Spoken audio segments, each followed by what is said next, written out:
Good morning. It's Tuesday, the 22nd of November. I'm Michael Rowland. And I'm Virginia Trioli. The top story on ABC News Breakfast today: the parents of murdered British schoolgirl Milly Dowler and actor Hugh Grant have all given evidence to an inquiry into the phone hacking scandal. Hugh Grant told the Leveson inquiry into media ethics that the Mail on Sunday, a newspaper not owned by Rupert Murdoch, may have hacked his phone. Earlier, Milly Dowler's parents said the phone hacking had given them false hope that their daughter was still alive. Sally Dowler told the inquiry she didn't sleep for 3 days after she discovered her daughter's phone had been hacked. At first we were able to leave messages, and then her voicemail became full. Yes. And then you rang, and then you just got the recorded. We are unable to leave messages at the moment.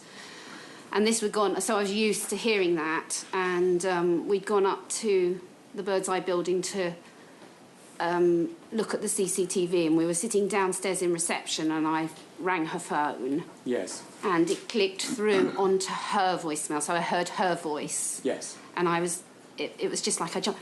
She's picked up her voicemails, Bob. She's alive. And I was just, it was then really. Look, when we were told about the hacking, that is the first thing I thought.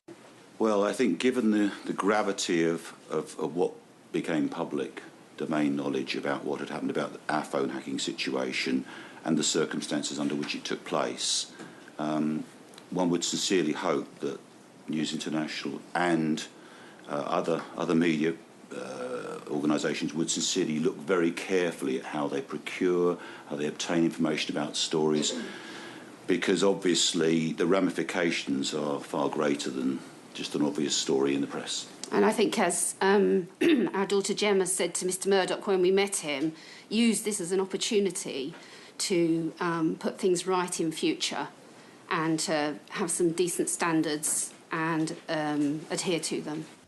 Sally Dowler speaking there. Now, in his appearance, Hugh Grant said it was about time that someone stood up to the British tabloid press. I don't want to see the end of popular print journalism. I wouldn't want a country that was fawning to power or success. I like and admire and would always want to protect the British instinct to be sceptical, irreverent, difficult and to take the piss.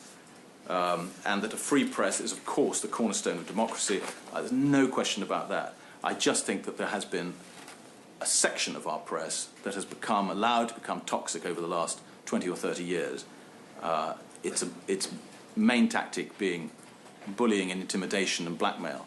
And I think that needs a lot of courage to stand up to. And I feel that it's time, you know, this country has had historically a good record standing up to bullies, and I think it's time that this country found the courage to stand up to this bully now.